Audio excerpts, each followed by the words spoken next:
주목하는 저와 여러분들이 되었으면 좋겠습니다. 이 놀라운 사실을 증거하시는 성령 하나님, 우리 안에 내주하시어서 성자 예수님이 어떤 분이시며 어떠한 일들을 행하셨으며 또 예수님께서 이 땅에 오셨던 목적과 그 목적을 다 이루시는 그 모든 영광스러움 앞에 최종적인 것은 무엇이었는가? 그것은 곧 성부 하나님께 집중된 그러한 주님의 사역이었고 우리 주님의 삶이었습니다. 이러한 것들을 성령 하나님이 진리의 말씀을 통해 지금까지도 역사하고 계신데 앞서간 많은 믿음의 선진들이 성령 안에서 우리 주님이 사셨던 그러한 삶을 살았던 것입니다. 그런데 오늘 교회의 타락, 또 지도자의 타락과 교인들의 타락의 문제는 어디에 있는 것일까요? 사람에게 집중되어 있기 때문입니다.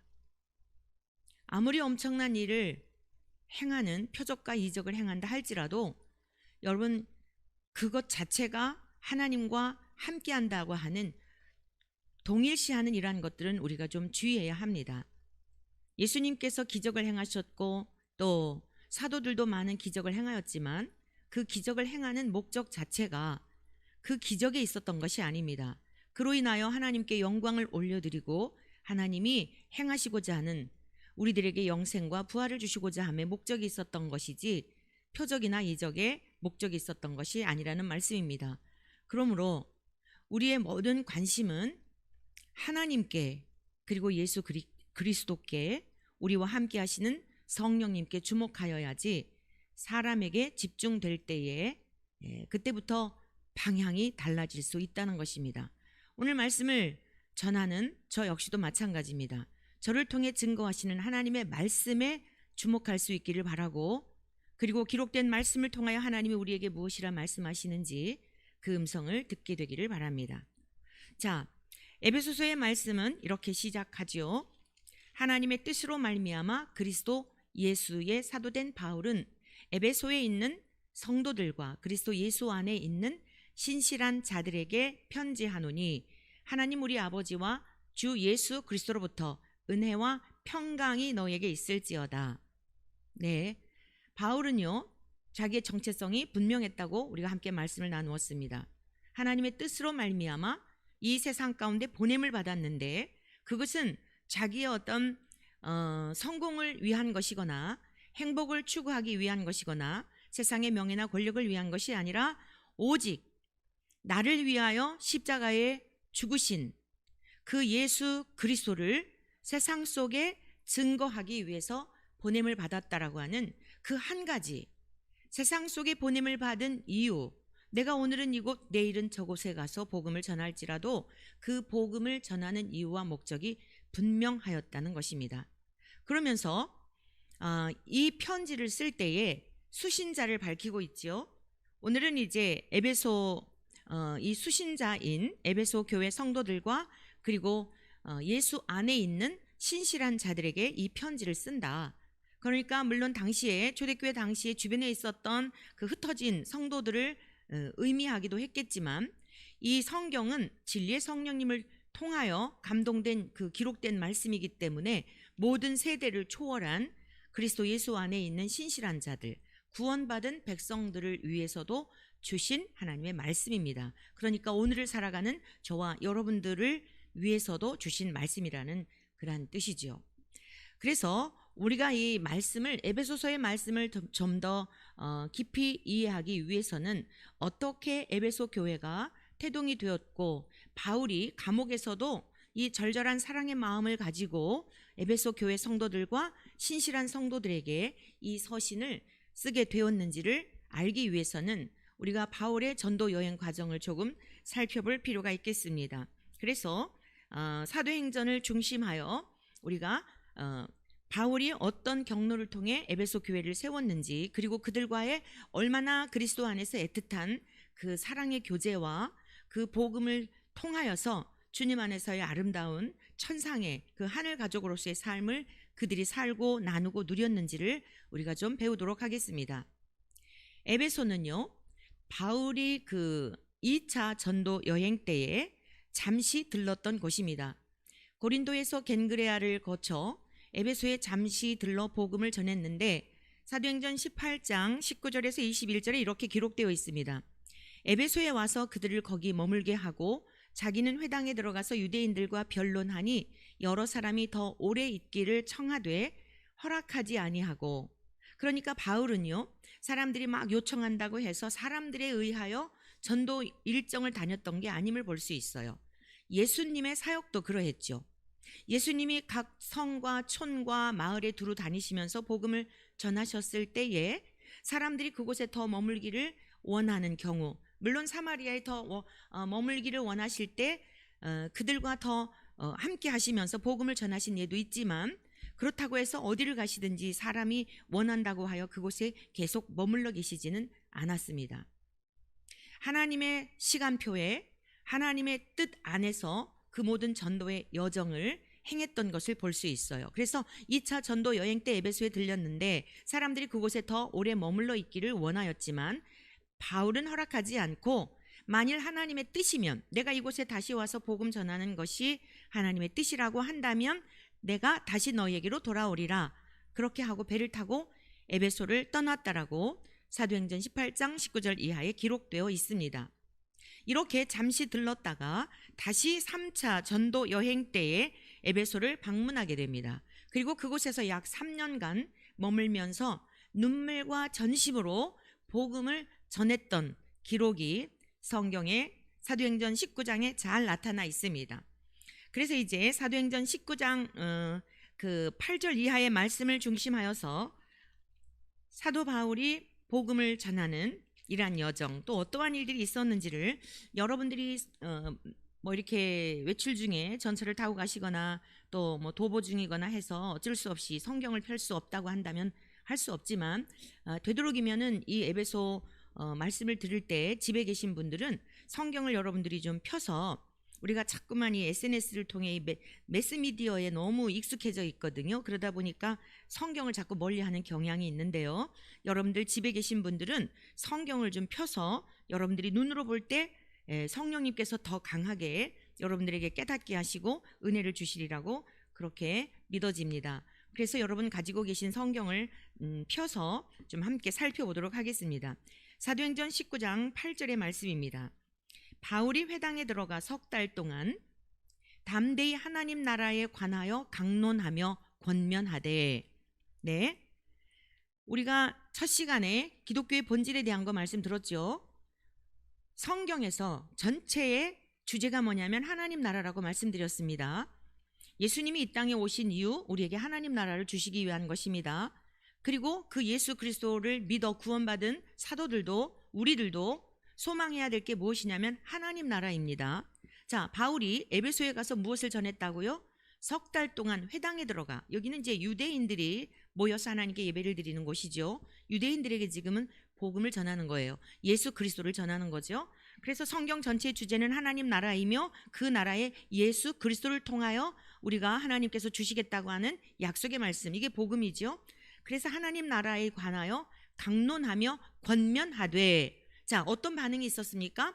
어떤 사람들은 마음이 굳어 순종하지 않고 무리 앞에서 이 도를 비방하거늘. 네, 여러분, 이것이 복음입니다. 하나님 나라, 영구한 나라죠. 영원한 나라죠. 눈물도 없고 슬픔도 없고 죽음도 이별도 고통도 왜곡하는 곳이 없는 곳이죠. 하나님의 그 나라에서, 하나님의 장막 안에서 하나님의 얼굴을 보며 살게 될 그러한 나라가, 여러분 요한계시록 21장 22장 잘 기록되어 있지 않습니까? 최종적으로 살게 될 그 나라. 그러나 현재적 우리의 삶의 그 정황 속에서도 바울이 비록 감옥에 갇혀 있지만 그 나라를 살면서 성도들에게 자기가 경험하면서 이 나라를 소개하고 있는 것이거든요. 그런데 지금 이 복음을 전할 때는 어땠어요? 아직 감옥에 있을 때는 아니죠. 이 사도행전은 에베소 교회 성도들에게 이 하나님 나라를 전하고 예수 그리스도를 통하여 또 성령님이 내주하시면서 확증해 주신 구약의 선지자들을 통하여 주시고자 했던 약속들이 그대로 이루어진 이 말씀을 전하는데 반응들이 너무나 의외의 반응을 보였다는 거예요. 마음이 굳어 순종하지 않고 무리 앞에서 이 도를 비방하였다는 것입니다. 오늘 이 시대는 어떻습니까? 사랑하는 성도 여러분, 우리가 가야 할 길이 바로 이것입니다. 우리가 윤리나 도덕적인 잘못 때문에 사람들에게 비방을 받는 것은 하나님과 아무 상관이 없습니다. 구원과도 관계가 없습니다. 그러한 일들로 인하여서 사람들에게 어떤 비방을 받을 때 회개하여야 합니다. 그러나 복음이 전파되었을 때에, 참된 진리가 증거되었을 때에 이렇게 사람들의 마음이 굳어서 비방하였다는 것입니다. 바울이 그들을 떠났습니다.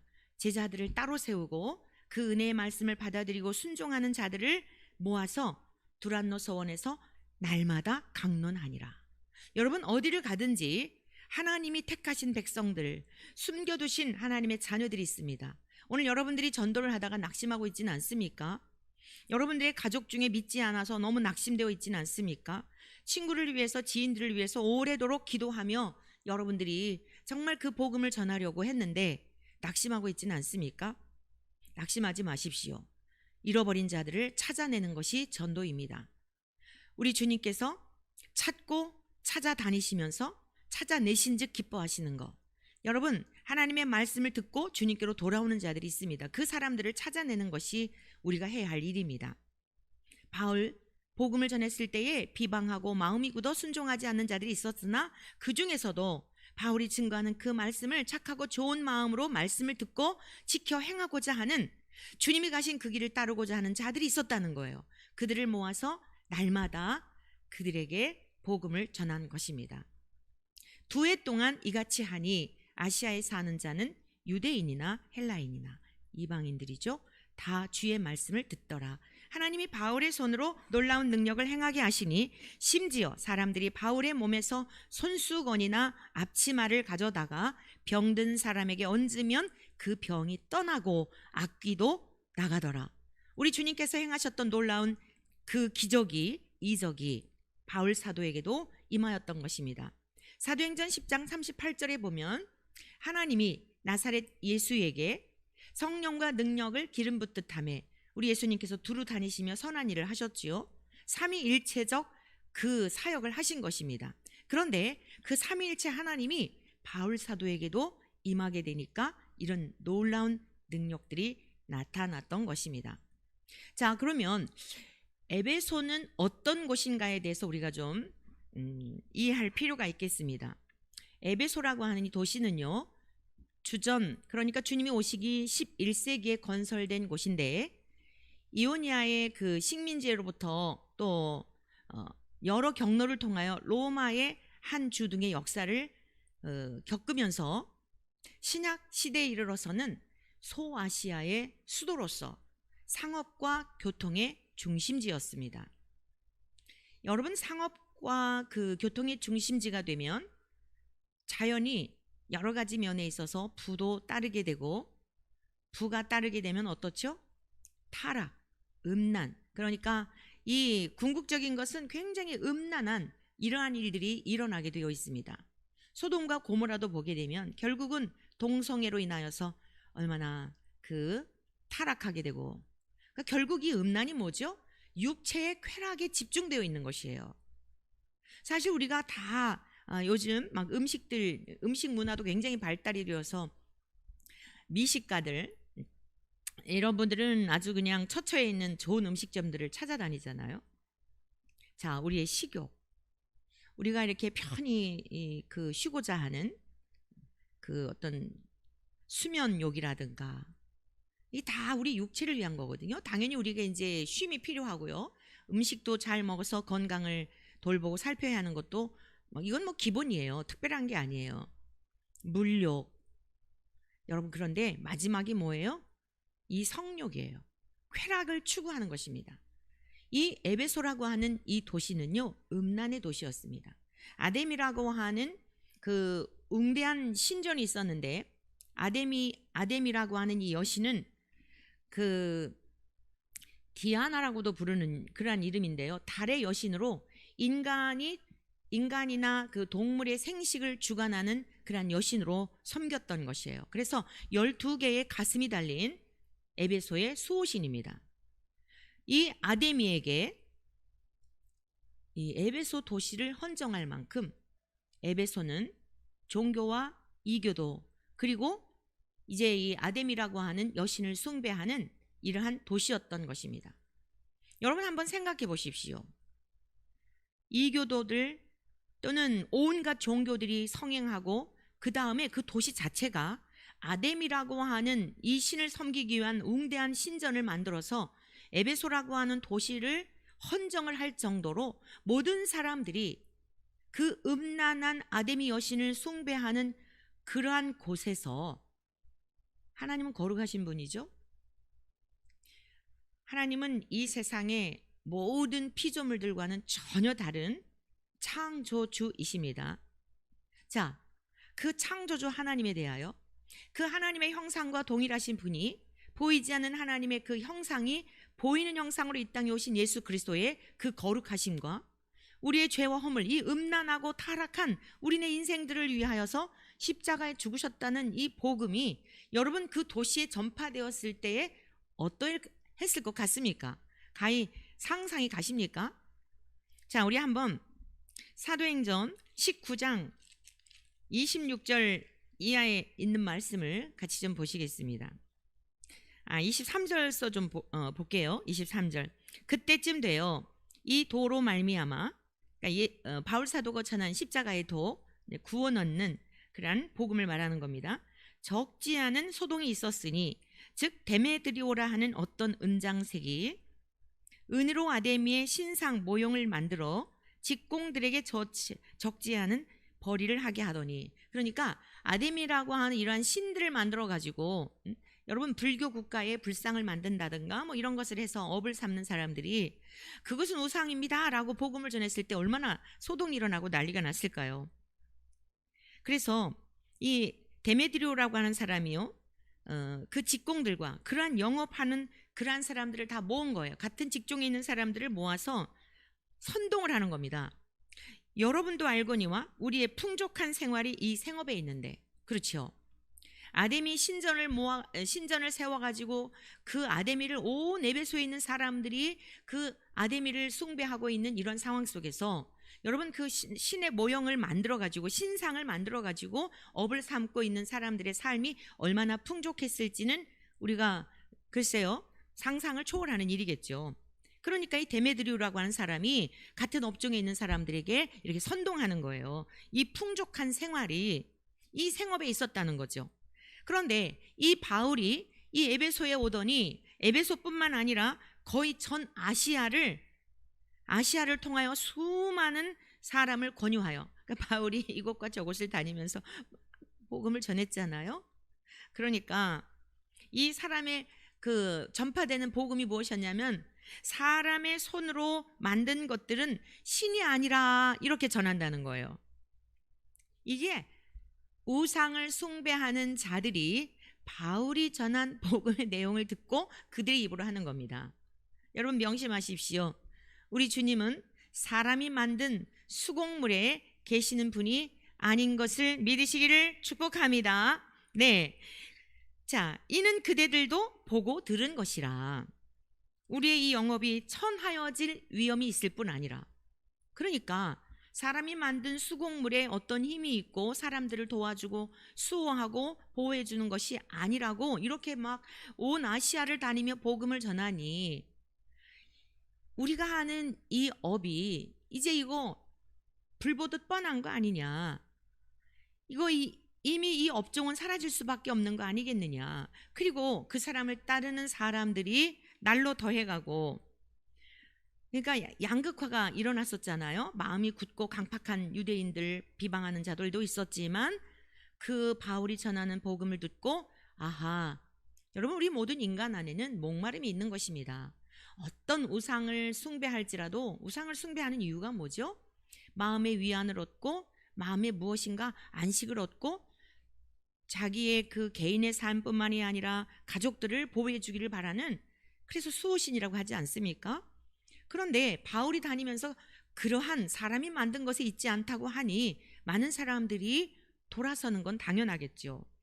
그러니까 이 데메드리오라고 하는 사람이 같은 직종에 있는 사람들에게 이제 선동하면서 이거는 우리가 하는 이 직업이 이제 폐하여질 뿐만 아니라 우리가 하는 이 모든 일들로 인하여 이제 그 위험도 떨어지지 않겠느냐. 그래서 점점 그 예수라고 하는 그 십자가의 도를 전했던 바울이 전한 그 복음 앞에 많은 사람들이 가게 되면 우리가 이제 이게 망하는 것은 뻔하지 않겠느냐라고 선동을 했던 것입니다. 28절에 그들이 이 말을 듣고 분노가 가득하여 외쳐 이르되 크다 에베소 사람의 아데미여 하니 온 시내가 요란하여 바울과 같이 다니는 마게도냐 사람 가이오와 아리스다고를 붙들어 일제히 연극장으로 달려 들어가는지라. 바울 곁에 있었던 사람까지도 애매하게 그들을 붙들어서 이들을 이제 박해하는 것입니다. 바울이 백성 가운데로 들어가고자 하니까 사람들이 말리게 돼요. 제자들이 말립니다.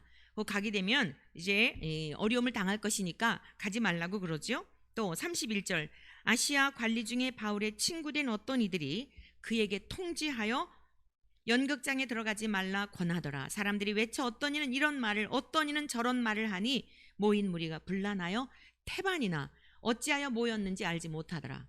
여러분, 진리가 아닌 것, 거짓, 참된 것이 아닌 것은요, 이 사람들이 처음에 왜 모인 거예요? 야, 이거 우리의 업이 이거 이제 망하게 되었구나. 그래서 이 바울을 없이 하자. 이러고서는 바울은 아직 잡지를 못했고요. 그 옆에 있는 같이 다니는 사람들을 잡았는데 여기저기 소동이 일어나고 소요가 나고 막 많은 말들이 여기저기서 아주 요란스럽게 그런 소동을 일으키고 있는데 여기 뭐라고 말씀하고 있어요? 어찌하여 모였는지 알지 못하더라는 거예요. 자기들이 하는 말도 모르고. 여러분, 그런데 어떻게 이들이 믿는 신이 인간을 도울 수 있겠습니까? 자, 이러한 에베소에서 바울이 복음을 전했던 것입니다. 얼마나 어렵고 힘든 상황이었는지 오늘 우리가 지금 예수님을 믿는다고 하면서 또 여러분이 가족들에게 이웃들에게 복음을 전하면서 한두 번 전하다가 안색이 변하고 또 그들의 표정이 달라지면 여러분 침묵하고 더 이상 그 복음을 전하지 않았던 그런 우리들의 모습은 아닐까요?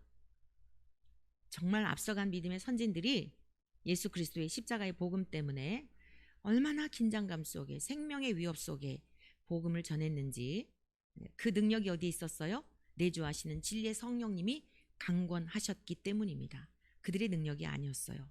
그들 안에 계시는 예수 그리스도의 십자가와 연합이 되어서 내주하시는 성령님이 증거하게 하시니까 상황과 환경을 두려워하지 않도록 하였던 것입니다. 자, 이러한 상황 속에 복음을 전했는데 사도행전 20장에 보게 되면은요, 이제 바울 사도와 에베소 성도들과의 그리스도 안에서 얼마나 절절한 사랑과 그 애틋한 하늘 가족으로서의 그러한 그 연합의 관계가 있었는지를 볼 수가 있습니다. 사도행전 20장 17절 이하에 있는 말씀을 살펴보도록 하겠습니다. 자, 바울이 이제 에베소에서 3년 동안을 복음을 전했거든요. 그리고 이제 헤어지게 되는데 에베소에 있는 장로들에게 이제 복음을 고별 설교를 하는 내용이에요. 이 내용을 통해서 바울이 얼마나 에베소 그 우상이 가득했던 그 도시에서 영혼들을 사랑하며 박해가 있고 핍박이 있고 물론 많은 기적들도 있었습니다. 그러나 그것 모든 것을 초월하여 예수 그리스도께 붙잡힌 바 된 그 복음을 전하기 위해서 얼마나 절절하게 타협하지 않고 복음을 전했는지 그들을 사랑했는지를 오늘 우리가 함께 성령님을 통하여 깨닫게 되기를 바랍니다.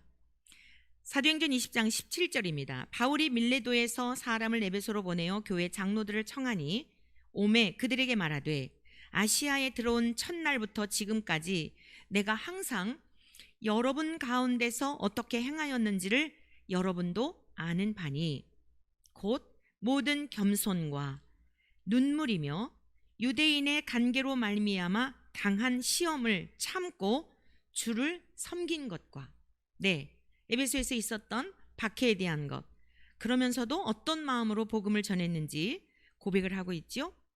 유익한 것은 무엇이든지 공중 앞에서나 각 집에서나 거리낌이 없이 여러분에게 전하여 가르치고 유대인과 헬라인들에게 하나님께 대한 회개와 우리 주 예수 그리스도께 대한 믿음을 증언한 것이라. 사랑하는 성도 여러분, 우리 주님께서 전하셨던 복음의 메시지가 무엇이었죠? 하나님의 아들 예수 그리스도 복음의 시작이라. 마가복음 1장은 이렇게 시작되어 있죠.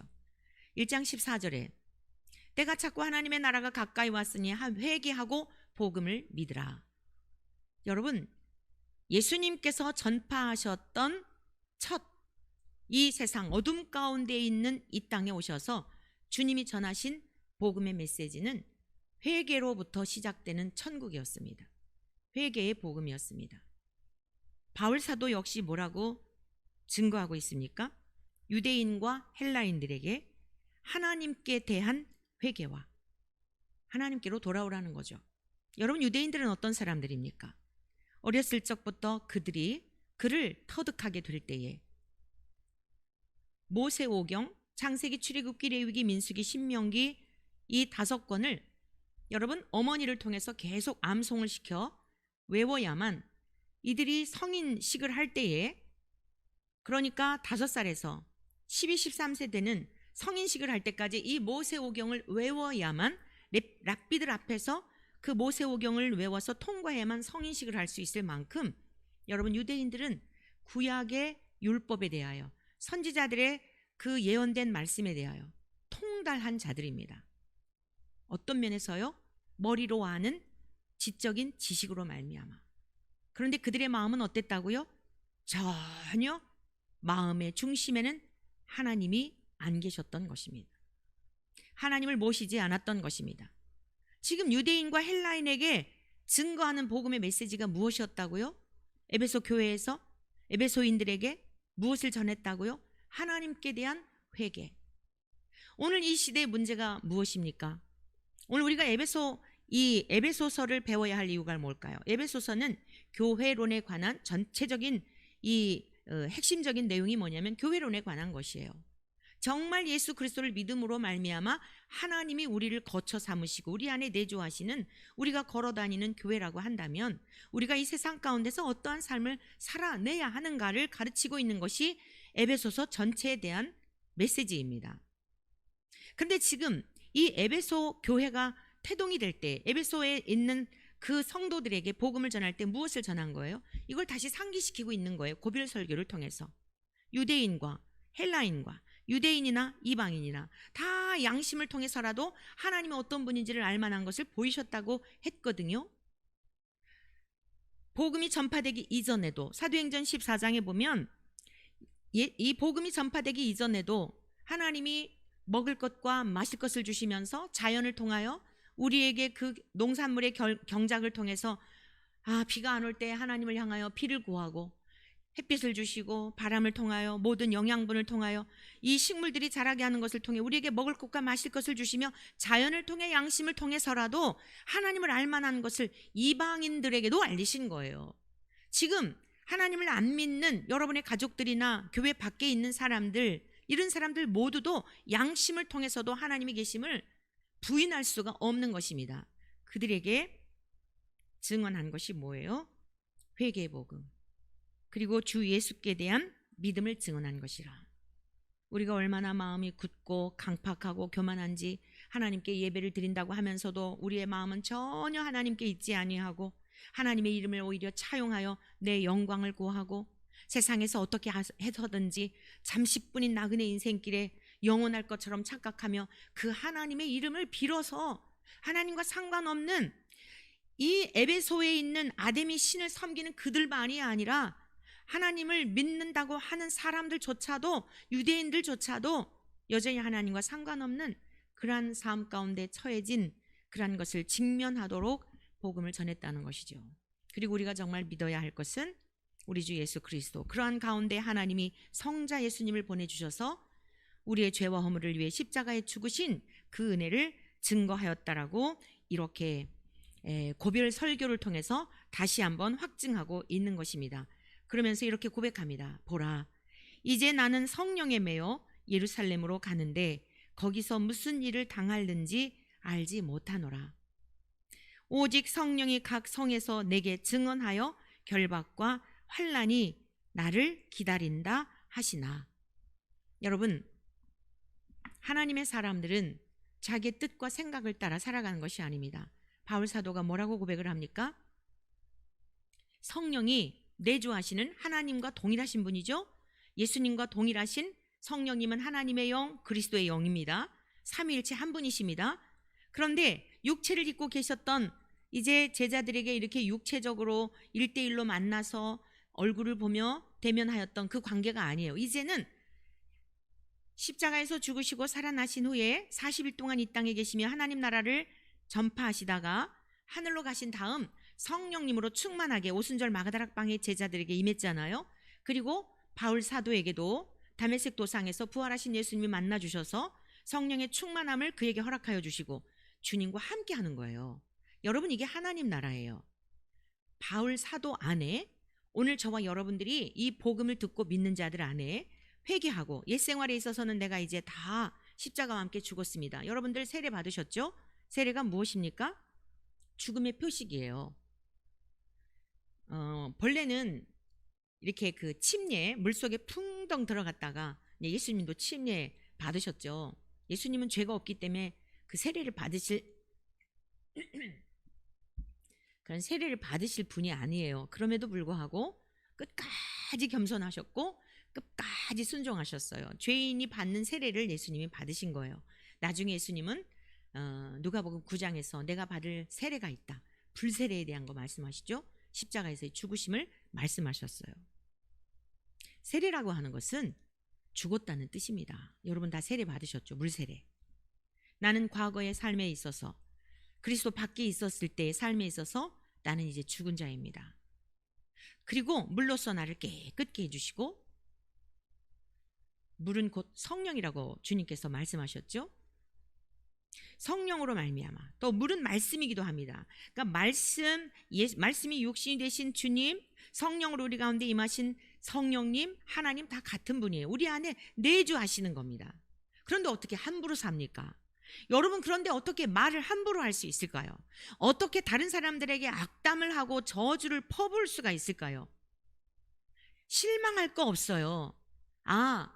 저 사람이 신학교에 다니면서 과정을 마쳐서 안수를 받았어도 저 속에 하나님의 영이 안 계시구나.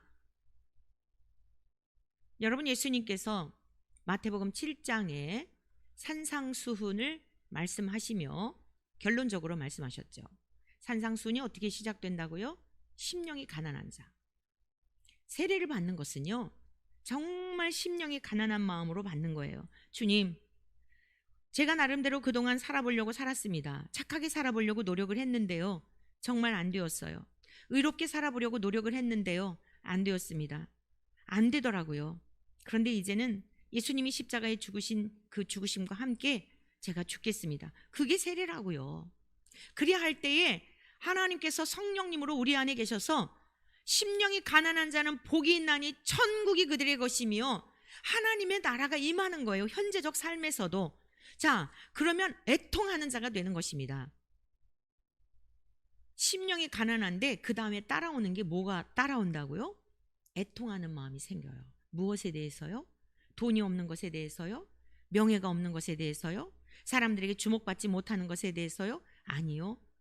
주님, 제가 예수님과 함께 죽었다고 입술로는 고백을 하고 세례도 받았고 직분도 받았는데요, 불쑥 세상에 대한 열망이 또 생겨요. 요한일서 2장에서 뭐라 그랬어요? 사랑하는 자들아, 세상을 사랑하지 말라. 세상에 있는 것들은 다 지나가는 것들이라. 그런데 우리 안에 육체의 정욕, 안목의 정욕, 이생의 자랑, 이 왼수가 우리 안에 있다는 것입니다. 성령님이 그것을 보게 하세요. 성령님이 안 계신 사람은 절대 그게 안 보여집니다. 내 속에 있는 악독함이 보여지질 않아요. 그러니까 막 다 쏟아내는 거예요. 하나님의 사람들은 그게 보여요. 저 사람이 하나님의 사람이 아니구나, 육에 속한 사람이구나. 목사라 할지라도, 장로라 할지라도, 권사라 할지라도, 아무리 봉사를 할지라도 저 속에 예수의 생명이 없구나 라고 하는 게 하나님의 사람들은 내주하시는 성령님을 통해 보게 하시는 겁니다. 그러면서 거울 삼아 내 안에는 그런 게 없는가? 나도 역시 내 안에 그런 것들이 있습니다. 그리고 어떻게 돼요? 애통하는 마음을 갖는 거예요. 주님, 긍휼히 여겨주세요. 주님이 거룩하심처럼 저도 거룩하게 살고 싶어요. 주님이 온전하심처럼 저도 온전하게 살고 싶어요. 제 힘으로는 안 됩니다. 그러니까 다시 십자가로, 그 2000년 전에 십자가의 죽으심은 끝난 게 아니라 지금의 삶의 자리에서도 여전히 예수 그리스도의 십자가의 은혜를 구하게 되는 것입니다. 그러면 애통하는 자는 복이 있나니 그들이 위로를 받을 것이며, 잔잔하게 우리 안에 내주하시는 성령님께서 의에 대하여, 죄에 대하여 보게 하셔서 애통하는 마음을 가졌는데, 그래, 사랑하는 딸아, 사랑하는 아들아, 괜찮아. 내가 너의 연약함을 알면서도 너를 위해서 아들을 보내주었지. 너를 위해서 내가 죽었지. 십자가의 은혜, 하나님의 의가 다시 내 속에서 성령님을 통하여 깨닫게 하시니까 어때요? 감격하게 되죠. 온유한 자는 복이 있나니 그들이 땅을 기업으로 받을 것이며, 온유하신 주님의 성품을 자꾸만 닮아가는 거예요. 여러분, 그리고 의에 주리고 목마른 마음이 생기는 거예요. 세상에 대한, 물질에 대한 목마름이 아니라, 영광에 대한 목마름이 아니라, 칭찬과 자랑에 대한 목마름이 아니라, 어떻게 하면 주님처럼 거룩하게 살 수 있을까? 그래서 여러분, 진리로 돌아가는 거예요. 믿음의 선진들은 어떠한 삶을 살았는가? 그러니까 쓰여진 문자, 활자화된 이런 말씀만이 아니라 말씀이 육신 되신 주님처럼 내 안에 계시는 진리의 성령님을 통하여 말씀이 깨닫게 되니까, 여러분, 세상에 그렇게 좋았던 것들이 시시하게 되고, 유튜브 누추하고 그 지저분한 거 봤던 그 시간들이 내가 왜 이런 것에 시간을 많이 빼앗겼지? 의에 주리고 목마른 자는 복이 있나니 그들이 배부를 것이며, 위로부터 내려주시는 영적인 충만함, 배부름, 위로, 이런 것들을 누리며 살게 되는 줄로 믿습니다. 그리고 뭐가 뒤이어오죠? 긍휼히 여기는 자는 복이 있나니 그들이 긍휼히 여김을 받을 것이며, 다른 사람들 보면 불쌍한 생각이 드는 거예요. 정말 십자가의 복음을 몰라서 그렇구나, 참된 진리를 알지 못해서 그렇구나 하니까 긍휼한 마음이 생기게 되겠죠. 그리고 어떤 마음이 생길까요? 화평하게 하는 마음. 하나님, 저가 아직 복음을 몰라서 그러니 어떻게 하면 좋습니까? 불쌍히 여겨주세요. 우리 하나님은 아들 예수님을 화평의 왕으로, 평강의 왕으로, 화목제물로 보내주셨잖아요. 화평하게 하는 자는 복이 있나니 그들이 하나님의 아들이라 일컬음을 받을 것이며, 우리 예수님이 하나님의 아들, 화목제물로 오셔서 그 은혜로 말미암아 하나님과 우리와의 막힌 담이 허물어졌잖아요. 그 은혜로 주님이 우리 안에 내주하시고 우리가 믿음으로 말미암아 하나님의 자녀가 됨을 확증을 얻으며 성령님이 우리를 인도하고 계시잖아요. 하나님 나라를 유업으로 이을 자가 되었다는 뜻이에요. 그럼 어떻게 되죠? 마음이 청결해져요. 세상에 대해서 소망했던 것들 시시하게 느껴지게 되고, 우리의 영이 깨끗하고 맑게 되니까 하나님이 멀리 계신 분이 아니라 내 안에 계시고 우리 가정 안에도 계시고, 여러분, 그러한 사람들이 모이는 곳이, 그게 곧 교회죠. 그곳이 예배당, 하나님께 예배를 드리는, 그러니 그러한 성도들이 모였을 때 얼마나 기쁘고 즐겁고 행복하겠습니까? 천국을 여기서 경험하는 거예요. 어디에서요? 여러분의 심령 속에, 가정 속에, 그 공동체 속에, 그 하나님의 백성들이 모인 공동체 속에 그것을 경험하는 것입니다.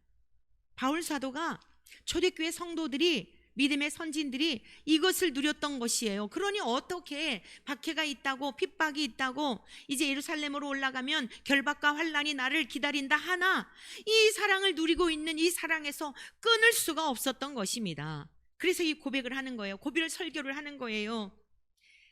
내가 달려갈 길과 주 예수께 받은 사명, 곧 하나님의 은혜의 복음을 증언하는 일을 마치려 하면은 나의 생명조차 조금도 귀한 것으로 여기지 아니하노라.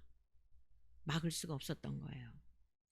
그래서 팔복에서의 마지막이 뭐죠? 의를 위하여 박해를 받은 자는 복이 있나니 천국이 그들의 것임이라. 나로 말미암아 너희를 욕하고 박해하고 거짓으로 모든 악한 말을 할 때는 기뻐하고 즐거워하라. 하늘에서 네 상이 큼이라. 너희 전에 있던 선지자들도 이같이 박해하였느니라. 여러분, 이 사울이요, 바울이 되고요, 바울이요, 믿음의 선진들이요, 다 이 길을 갔던 것입니다. 자기가 가졌던, 지금도 우리가 버리지 못하는 그러한 것들을 바울은 배설물처럼 다 버리고요. 그리고 뭐라고 고비를 설교를 해요? 보라, 내가 여러분 중에 왕래하며 하나님의 나라를 전파하였으나, 하나님 나라를 전파했다 그러죠. 이제는 여러분이 다 내 얼굴을 다시 보지 못할 줄 아노라. 고비를 설교해요. 언제 볼지 모르겠다는 거예요. 왜요? 결박과 환란이 기다리고 있기 때문에, 죽을 수도 있기 때문에. 그러므로 오늘 여러분에게 증언하거니와 모든 사람의 피에 대하여 내가 깨끗하니, 이는 내가 꺼리지 않고 하나님의 뜻을 다 여러분에게 전하였습니다. 왜 모든 사람의 피에 대하여 깨끗하다 그랬을까요?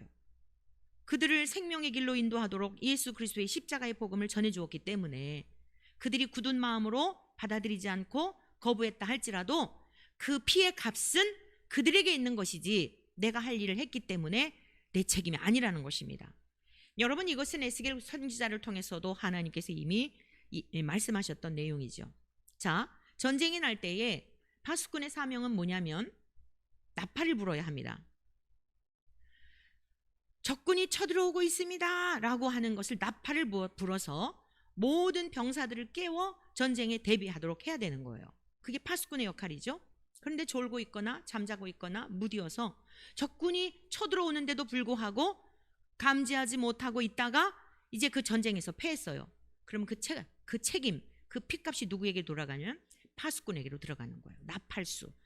그 소식을 전해 주었어야 할 나팔수가 침묵했기 때문에 그 죄값이 그 파수꾼에게로, 나팔수에게로 돌아가는 것인데, 여러분, 적군이 쳐들어옵니다. 방비하십시오. 대비하십시오 라고 했는데, 에이, 무슨 전쟁이 일어나, 무슨 적군이 와 라고 했다면 그의 피해 값은 그들에게도 돌아간다고 한 거예요. 오늘 우리가 복음을 전해야 될 이유가 그거예요. 여러분들이 복음을 전했는데 받아들이지 않았다. 여러분들이 회개의 복음을 전했는데 돌이키지 않았다. 바울 사도가 그 얘기입니다. 그들의 피값, 생명의 값에 있어서 나는 무죄하다, 깨끗하다. 왜? 분명히 전했기 때문에. 회개하고 돌아와라, 고침받아라, 예수께로 돌아와라 했는데 그들이 돌이키지 않았다. 그들의 몫이라는 것입니다. 그 내용이죠. 자, 여러분은 자기를 위하여 또는 온 양떼를 위하여 삼가라. 성령이 그들 가운데 여러분을 감독자로 삼고 하나님이 자기 피로 사신 교회를 보살피게 하셨느니라. 삼가라 하죠. 자기를 위하여, 온 양떼를 위하여. 왜요? 29절, 내가 떠난 후에 사나운 이리가 여러분에게 들어와서 그 양떼를 아끼지 아니하며, 또한 여러분 중에서도 제자들을 끌어 자기를 따르게 하려고 어그러진 말을 하는 사람들이 일어날 줄을 내가 아노라. 그렇죠. 바울 사도가 복음을 전했을 때에 그 복음을 듣고 구원을 받은 듯 했는데 다시 늑대와 이리가 와서 거짓된 복음을 전하여서 그들의 영혼을 도적질해 가는 것, 이것을 주의하라는 거예요. 삼가하라는 거예요.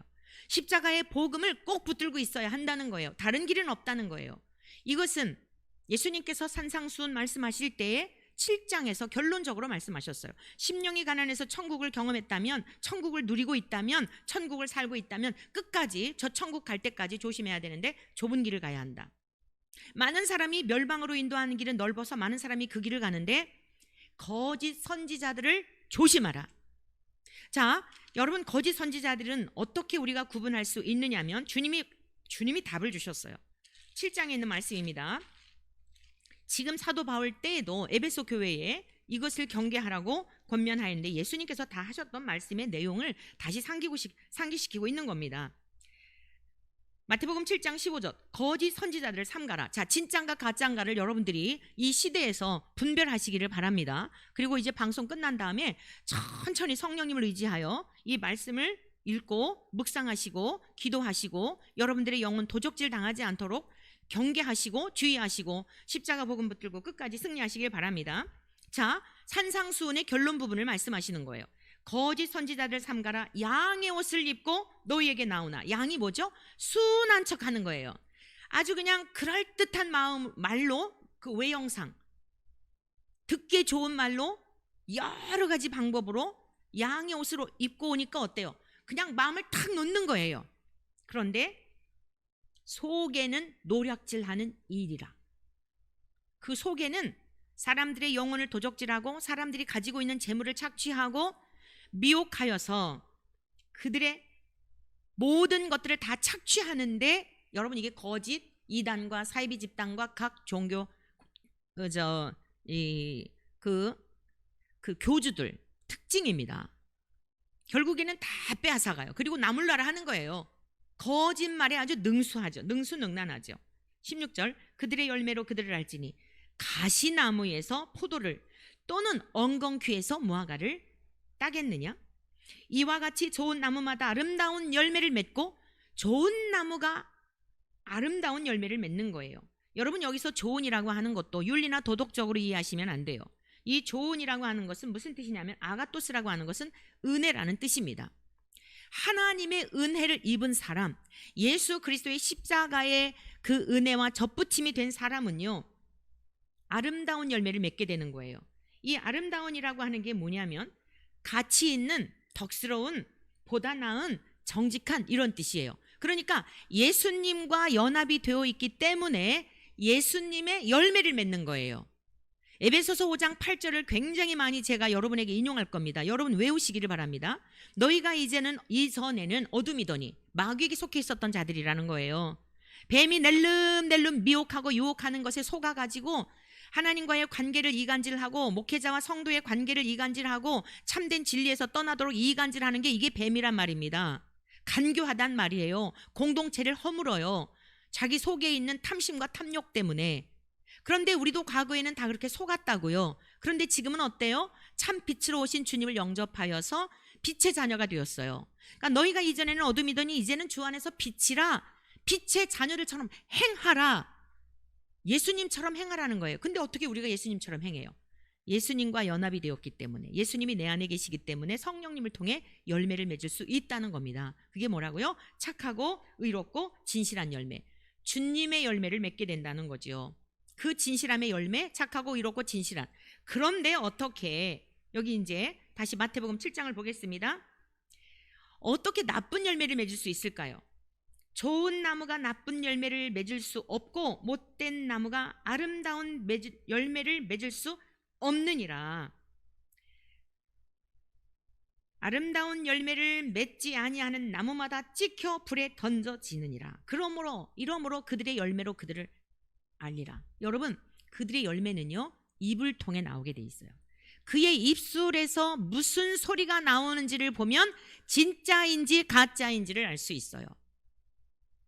여러분, 그게 성령님이라고 하는 것을 아무리 인용한다 할지라도 그 속에 성령님이 계시지 않으면 독한 말, 시기. 자, 야고보서에 있는 말씀을 소개해 드리겠습니다. 정말 성령의 일인지 육신에 속한 일인지 분별하시기를 바랍니다. 열매로 그들을 안다고 했습니다. 야고보서 4장 13절입니다. 너희 중에 지혜와 총명이 있는 자가 누구냐? 그는 선행으로 말미암아 지혜의 온유함으로 그 행함을 보일지니라. 그러나 너희 마음속에 독한 시기와 다툼이 있으면 자랑하지 말라. 진리를 거슬러 거짓말하지 말라. 진리라고 말하면서 거짓말하지 말라는 거예요. 이러한 지혜는 위로부터 내려온 것이 아니요 땅 위의 것이요 정욕의 것이요 귀신의 것이니 시기와 다툼이 있는 곳에는 혼란과 모든 악한 일이 있음이라. 여러분, 이것이 성령의 일인지 악한 일인지, 좋은 열매를 맺고 있는 좋은 나무인지 악한 나무인지 나쁜 못된 나무인지를 아는 건 입술의 열매를 통해 알 수 있는 거예요. 입술의 열매. 그 속에서 저주가 나오고 욕을 하고 포악을 떨고. 여러분, 성령님 그런 분 아니세요. 17절, 야고보서 3장 17절, 오직 위로부터 난 지혜는 첫째 성결하고 다음에 화평하고 관용하고 양순하며 긍휼과 선한 열매가 가득하고 편견과 거짓이 없나니 화평하게 하는 자들은 화평으로 심어 의의 열매를 거두느니라. 여러분, 성령님이 어떤 사람 속에 임한다고요? 하나님이 어떤 말씀을 하시든지 아멘 하는 거예요. 찔림을 받을 때 아멘이 뭐예요? 맞습니다, 옳습니다, 그렇습니다, 그렇게 되기를 바랍니다. 이게 아멘입니다. 하나님의 말씀을 받을 때에, 찔림을 받을 때 비방하고 바울을 죽이려고 하고 이랬잖아요. 독한 시기와 다툼으로 바울을 얼마나 괴롭게 했습니까? 가는 곳곳마다 오늘 이 시간을 이게 다 이제 살펴보지는 못했는데 여러분이 바울의 그 에베소 교회가 태동이 되는 과정 18장 이후의 말씀을 꼭 살펴보세요. 많은 기적적인 일도 있었지만은 얼마나 악독한지 그 사도행전 13장 1차 전도 여행서부터 보시는 게 더 좋겠습니다. 정말 악독해요. 쫓아다니면서 박해를 합니다. 그런데 성령의 사람들은 어떻다고요? 바울 사도가 어때요? 그렇게 박해하는데도 불구하고 이들의 생명을 살리는 일이기 때문에 그들의 영혼을 한 영혼이라도 구원하기 위하여서 그 우상의 도시 에베소에서 그 복음을 전했던 것입니다. 사람의 힘으로서는 할 수가 없는 것이죠. 자, 다시 이제 고별 설교로 다시 가겠습니다. 사도행전 20장입니다. 내가 떠난 후에 사나운 이리가 늑대가 와서 여러분들의 양떼를 아끼지 아니하며 여러분들을 어그러진 길로 이제 끌고 가려고 하는 일들이 있을 거라는 거예요. 그때에 여러분들은 잊지 말라는 겁니다. 3년 동안 내가 여러분들을 위해서 여기 31절 보실까요? 그러므로 여러분이 읽게요. 내가 3년이나 밤낮 쉬지 않고 눈물로 각 사람을 훈계하던 것을 기억하라.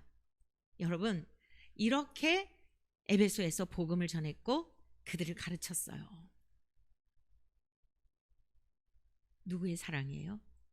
바울 속에 역사하시는 예수 그리스도의 십자가의 은혜와 사랑, 그 사랑에 힘입어서 육신을 위해서요, 칭찬받기 위해서요, 많은 사람들에게 추종받기 위해서요. 바울 사도가 어디 많은 사람들에게 추종을 받았다는 내용들이 있나요? 모욕을 당하고 잡아 죽이려 하고 죽을 만큼 때려서 성 밖에 내치고. 그리고 보세요. 지금 내가 여러분을 주와 및 그 은혜의 말씀에 부탁하노니 그 말씀이 여러분을 능히 든든히 세우사 거룩하게 하심을 입은 모든 자 가운데 기업이 있게 하시리라. 내가 아무의 은이나 금이나 의복을 탐하지 아니하였고. 여러분 요즘 거짓 선지자들 자기들이 선지자라고 하는데 보세요.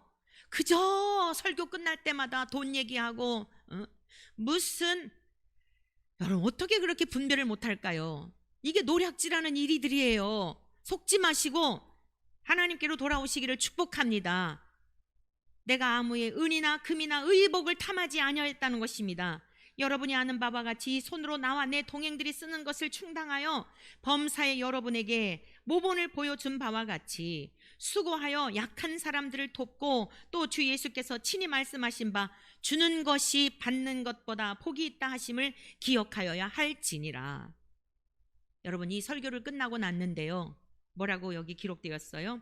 이 말을 한 후 무릎을 꿇고 그 모든 사람들과 함께 기도하니 다 크게 울며 바울의 목을 안고 입을 맞추고 다시 그 얼굴을 보지 못하리라 한 말로 말미암아 더욱 근심하고 배에까지 그를 전송하니라. 이렇게 에베소 교회 성도들을 사랑하고 내주하시는 진리의 성령님을 통하여 가감하지 않고 박해가 있어도 조롱이 있어도 핍박이 있어도 그 복음을 전했던 것입니다. 그러니 감옥에서도 자나깨나 그들을 향한 생각으로 가득 차 있지 않았을까요? 늑대나 이리가 들어와서 저들의 영혼을 도적질해 갈까 얼마나 마음이 안타까웠을까요? 그래서 그들의 신앙을 돕기 위하여 견고하게 흔들리지 말도록. 여러분 그 우상을 숭배했던 에베소 도시가 하루아침에 달라졌을까요? 여전히.